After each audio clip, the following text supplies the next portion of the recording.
سنو، قرآن کے خلاف کیسے سازش ہو رہی ہے۔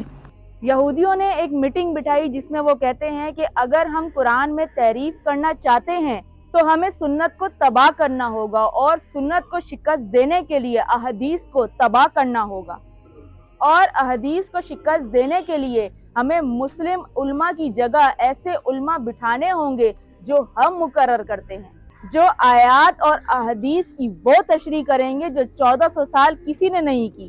پھر لوگ مسلم علماء پر شک کریں گے، اور جب یہ سب جاری ہو رہا ہوگا تب ہمارا مقصد پایہ تکمیل تک پہنچے گا۔ اب غور سے سنیے گا اور خدا کے معجزات کو دیکھیے گا کہ یہ یہودی 1400 سال سے سازشیں کرنے میں ناکام رہے، اور انشاءاللہ یہ ہمیشہ ناکام ہی رہیں گے۔ جس نبی پاک کا کلمہ پڑھ کر ہم مسلمان ہیں، اس نبی پاک کا تذکرہ اللہ پاک نے توریت، زبور اور انجیل میں بھی کیا ہے، اور قرآن پاک اترا ہی محمد مصطفیٰ صلی اللہ علیہ وآلہ وسلم پر ہے۔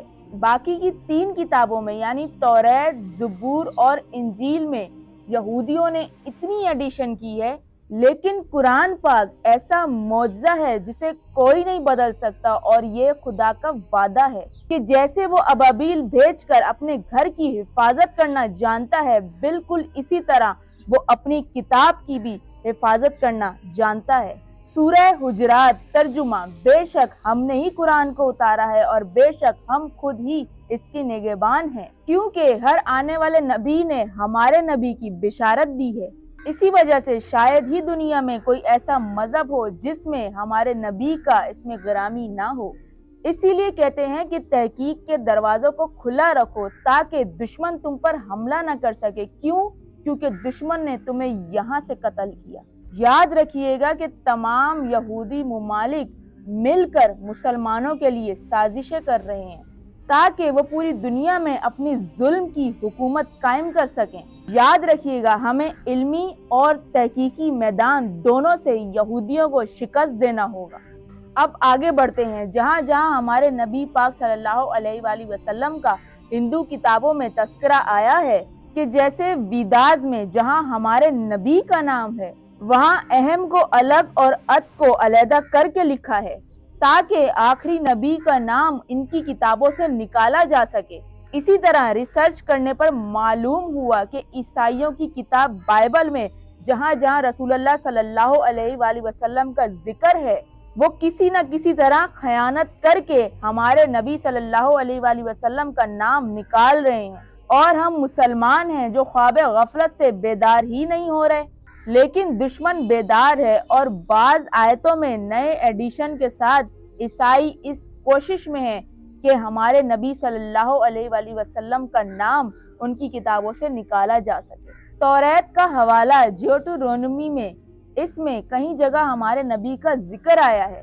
سنیے 33واں چیپٹر ورس 2، غور سے سنیے گا کہ کیا کہتا ہے۔ اس نے کہا کہ لارڈ آیا فاران کی پہاڑیوں سے۔ یاد رکھیے گا کہ فرحان نہیں فاران ہے۔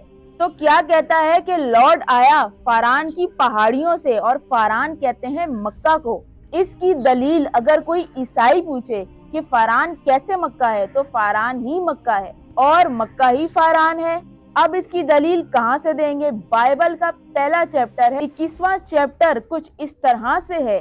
اب حضرت حاجرہ نے اپنی آنکھیں کھولی تو سامنے چشمہ پایا، یعنی کنواں نظر آیا۔ پھر کہتا ہے کہ یعنی آپ نے جلدی سے پانی والا برتن لیا اور اسے بھر کر اپنے بیٹے کو دیا، اور وہ بچہ فاران میں پرورش پایا۔ اب کہاں ہے فاران؟ ذرا ہسٹری چیک کیجئے کہ حضرت اسماعیل مکہ میں تھے، یعنی کہ فاران میں تھے۔ اب ایک نشانی ثابت ہوئی کہ وہ لارڈ کہاں سے آیا، یعنی مکہ کے پہاڑوں سے آیا۔ پھر کہتا ہے کہ یعنی اس کا نور چمکا مکہ سے۔ اب دوسری بڑی نشانی کی طرف بڑھتے ہیں کہ وہ جب مکہ سے آئے گا تو اس کے ساتھ 10,000 کا لشکر ہوگا۔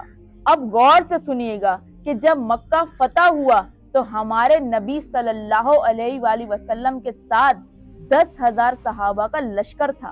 تو اب وہ تبدیلی کیا کر رہے ہیں؟ وہ 10,000 کو بدل رہے ہیں، کیونکہ یہ ایک حقیقی فگر ہے کہ مکہ میں لارڈ بھی ہے اور 10,000 کا لشکر بھی ہے۔ یعنی اس کتاب میں حضرت اسماعیل بھی ہیں اور ہمارے نبی صلی اللہ علیہ وآلہ وسلم بھی ہیں، اور یہ نشانیاں ہمارے نبی صلی اللہ علیہ وآلہ وسلم کی طرف اشارہ دیتی ہیں۔ اب سمجھے کہ تحقیق کیوں ضروری ہے۔ بائبل اصل میں ہیبرو یعنی عبرانی زبان میں ہے۔